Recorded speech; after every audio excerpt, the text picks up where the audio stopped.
ನಮಸ್ಕಾರ ಸ್ನೇಹಿತರೆ. 100 ವರ್ಷದ ಬಳಿಕ ಶುಕ್ರನಿಂದ ವಿಶೇಷ ಯೋಗ. ವರ್ಷ ಮುಗಿಯುವ ಮೊದಲು ಈ 4 ರಾಶಿಗಳ ಅದೃಷ್ಟ ಕುಲಾಯಿಸುತ್ತೆ. ಹೌದು, ಇದೇ ಡಿಸೆಂಬರ್ 20ರಂದು ಶುಕ್ರ ಗ್ರಹವು ಅಸ್ತಮ ಸ್ಥಿತಿಯಲ್ಲಿ ಧನು ರಾಶಿಯನ್ನು ಪ್ರವೇಶ ಮಾಡಿದ್ದು, ಇಲ್ಲಿ ಸರಿಸುಮಾರು 24 ದಿನಗಳವರೆಗೆ ಚಲಿಸಲಿದ್ದಾನೆ. ಈ ಅವಧಿಯಲ್ಲಿ ಸೂರ್ಯ ಶುಕ್ರನಿಂದ ಶುಕ್ರಾದಿತ್ಯ ಯುಗ ಮತ್ತು 100 ವರ್ಷಗಳ ಬಳಿಕ ಶುಭ ಸಂಸಪ್ತಕ ಯುಗದ ನಿರ್ಮಾಣವಾಗಬಹುದು. ಇದರಿಂದಾಗಿ ಹೊಸ ವರ್ಷದ ಆಗಮನಕ್ಕೂ ಮೊದಲು ಯಾವ 4 ರಾಶಿಯವರಿಗೆ ಬಹಳಷ್ಟು ಶುಭ ಫಲಗಳ ಪ್ರಾಪ್ತಿಯಾಗಲಿದೆ ಎಂದು ತಿಳಿಯೋಣ. ಜ್ಯೋತಿಷದಲ್ಲಿ ಶುಕ್ರ ಗ್ರಹವನ್ನು ಸುಖ, ಸಮೃದ್ಧಿ ಮತ್ತು ಧನ, ಸಂಪತ್ತನ್ನು ಕರುಣಿಸುವ ಗ್ರಹ ಎಂದು ಕರೆಯಲಾಗುತ್ತದೆ. ಶುಕ್ರ ದೇವನು ಇದೇ ಡಿಸೆಂಬರ್ 20ರ ಬೆಳಗ್ಗೆ ತನ್ನ ಅಸ್ತಮ ಸ್ಥಿತಿಯಲ್ಲಿ ಧನು ರಾಶಿಯನ್ನು ಪ್ರವೇಶ ಮಾಡಿದ್ದಾನೆ ಮತ್ತು ಈ ಶುಭ ಗ್ರಹವಾದ ಶುಕ್ರನು ಸರಿಸುಮಾರು 24 ದಿನಗಳವರೆಗೆ ಧನು ರಾಶಿಯಲ್ಲಿ ತನ್ನ ಚಲನೆಯನ್ನು ಮುಂದುವರಿಸುವುದು. ಶುಕ್ರನ ಈ ಸಂಚಾರದಿಂದಾಗಿ ಸೂರ್ಯ ಶುಕ್ರನಿಂದ ಶುಕ್ರಾದಿತ್ಯ ಯುಗದ ನಿರ್ಮಾಣವಾಗುವುದು. ಇದರೊಂದಿಗೆ 100 ವರ್ಷಗಳ ನಂತರ ಸಂಸಪ್ತಕ ಯುಗದ ನಿರ್ಮಾಣವೂ ಕೂಡ ಆಗಲಿದೆ.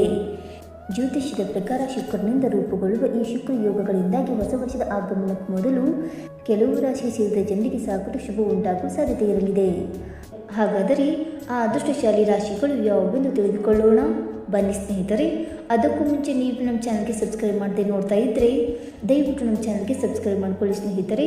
ಹಾಗೆ ವೈದಿಕ ಜ್ಯೋತಿಷ್ಯ ಮತ್ತು ಆಚಾರ ವಿಚಾರಗಳಲ್ಲಿ ನಂಬಿಕೆ ಇದ್ದರೆ ವಿಡಿಯೋಗೊಂದು ತಪ್ಪದೆ ಲೈಕ್ ಕೊಟ್ಟು ನಿಮ್ಮ ಆತ್ಮೀಯರಿಗೆ ಶೇರ್ ಮಾಡಿ. ಮೊದಲನೆಯದಾಗಿ ಮೇಷರಾಶಿ. ಮೇಷರಾಶಿಗೆ ಸೇರಿದ ಜನರಿಗೆ 2025ರ ವರ್ಷ ಕೊನೆಯಾಗುವುದಕ್ಕೂ ಮೊದಲು ಅನೇಕ ದೊಡ್ಡ ಅವಕಾಶಗಳು ಪ್ರಾಪ್ತಿಯಾಗುವ ಯೋಗ ದೊರಕುವುದು. ಈ ಶುಭ ಯೋಗಗಳ ನಿರ್ಮಾಣವು ಶುಕ್ರನ ಚಲನೆಯಲ್ಲಿ ಬದಲಾವಣೆಯಿಂದಾಗಿ ಸಂಭವಿಸುವುದರಿಂದ ಮೇಷರಾಶಿಗೆ ಸೇರಿದ ಜನರಿಗೆ ಈ ಸಂದರ್ಭದಲ್ಲಿ ತಮ್ಮ ವೃತ್ತಿ ಜೀವನಕ್ಕೆ ಸಂಬಂಧಿಸಿದಂತೆ ಯಾವುದಾದರೂ ದೊಡ್ಡ ಶುಭ ಸುದ್ದಿಯನ್ನು ಪಡೆಯುವ ಸಾಧ್ಯತೆ ಇದೆ. ಹಾಗೆ ಈ ಅವಧಿಯಲ್ಲಿ ಮೇಷರಾಶಿಗೆ ಸೇರಿದ ಜನರ ನಾಯಕತ್ವದ ಸಾಮರ್ಥ್ಯ ಇನ್ನಷ್ಟು ವೃದ್ಧಿಯಾಗುವ ಸಂಭವವಿರುವುದು. ಈ ಸಮಯವು ಮೇಷರಾಶಿಗೆ ಸೇರಿದ ಜನರಿಗೆ ಸಾಕಷ್ಟು ಅನುಕೂಲಕರವಾಗಿರಲಿದೆ. ಈ ಅವಧಿಯಲ್ಲಿ ನಿಮ್ಮ ಗೌರವ, ಖ್ಯಾತಿ ಹಾಗೂ ಪ್ರತಿಷ್ಠೆಯಲ್ಲಿ ಬಹಳಷ್ಟು ಹೆಚ್ಚಳವಾಗುವುದು.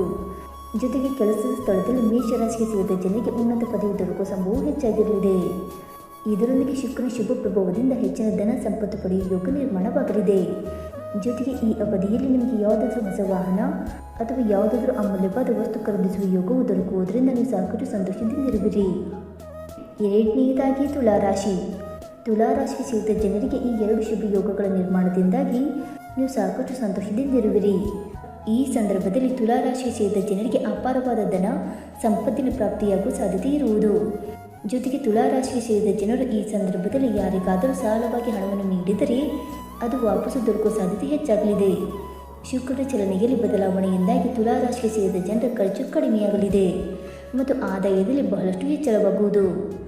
ಮಾಧ್ಯಮ, ಫ್ಯಾಷನ್, ಡಿಸೈನಿಂಗ್, ಮನೋರಂಜನೆ ಇತ್ಯಾದಿ ಕ್ಷೇತ್ರಗಳಿಗೆ ಸಂಬಂಧಿಸಿದ ತುಲಾರಾಶಿಗೆ ಸೇರಿದ ಜನರು ಈ ಶುಭ ಸಂದರ್ಭದಲ್ಲಿ ಸಾಕಷ್ಟು ಶುಭ ಫಲಗಳನ್ನು ಪಡೆಯಲಿದ್ದಾರೆ. ಈ ಅವಧಿಯಲ್ಲಿ ತುಲಾರಾಶಿಗೆ ಸೇರಿದ ಜನರ ವ್ಯಕ್ತಿತ್ವದಲ್ಲಿ ವೃದ್ಧಿಯಾಗುವುದರೊಂದಿಗೆ ನೀವು ಸಾಕಷ್ಟು ಗೌರವ, ಖ್ಯಾತಿ ಹಾಗೂ ಪ್ರತಿಷ್ಠೆಯಲ್ಲಿ ಹೆಚ್ಚಳವನ್ನು ಹೊಂದುವುದರಿಂದ ಈ ಸಂದರ್ಭದಲ್ಲಿ ತುಲಾರಾಶಿಗೆ ಸೇರಿದ ಜನರು ತಮ್ಮ ಸಂತೋಷದ ಬಗ್ಗೆ ಹೆಚ್ಚಿನ ಗಮನ ನೀಡುವರು. ಮೂರನೆಯದಾಗಿ ಧನುರಾಶಿ.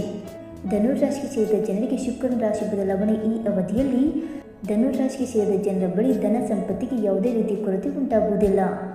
ಹೂಡಿಕೆ ಮಾಡಬೇಕೆಂದು ಪ್ರಯತ್ನಿಸುತ್ತಿರುವ ಧನುರಾಶಿಗೆ ಸೇರಿದ ಜನರಿಗೆ ಈ ಅವಧಿಯು ಬಹಳಷ್ಟು ಉತ್ತಮವಾಗಿರಲಿದೆ. ನಿಮ್ಮ ಜೀವನದಲ್ಲಿ ಸಾಕಷ್ಟು ಸಂತೋಷವು ಈ ಸಂದರ್ಭದಲ್ಲಿ ನೆಲೆಸುವುದು.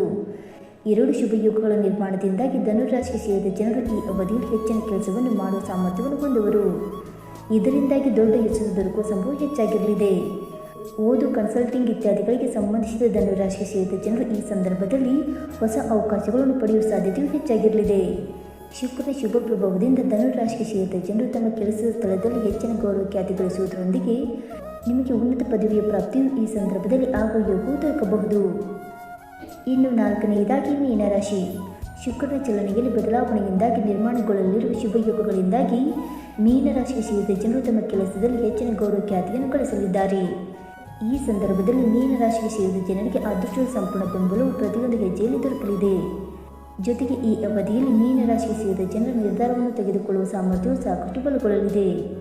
ಇದರೊಂದಿಗೆ ವೃತ್ತಿ ಜೀವನಕ್ಕೆ ಸಂಬಂಧಿಸಿದಂತೆ ನೀವು ಕೆಲವು ಉತ್ತಮ ಬದಲಾವಣೆಯನ್ನು ಈ ಸಂದರ್ಭದಲ್ಲಿ ಹೊಂದುವಿರಿ.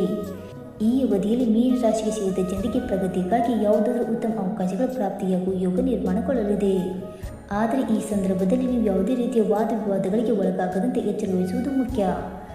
ಈ ಅವಧಿಯಲ್ಲಿ ಮೀನರಾಶಿಗೆ ಸೇರಿದ ಜನರು ತಮ್ಮ ಕೋಪವನ್ನು ನಿಯಂತ್ರಣದಲ್ಲಿ ಇಡುವುದು ಅಗತ್ಯ.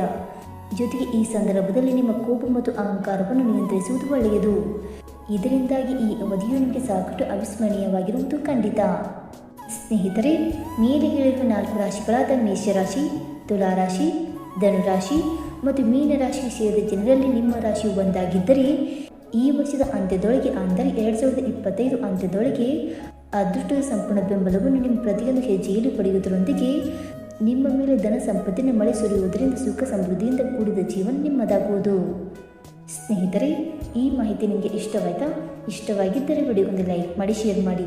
ಹಾಗೆ ನಿಮ್ಮ ಅನಿಸಿಕೆ ಮತ್ತು ಅಭಿಪ್ರಾಯವನ್ನು ತಪ್ಪದೆ ಕಮೆಂಟ್ ಮೂಲಕ ತಿಳಿಸಿ. ಸ್ನೇಹಿತರೆ, ವಿಡಿಯೋ ನೋಡಿದ್ದಕ್ಕಾಗಿ ಧನ್ಯವಾದಗಳು. Thank you so much.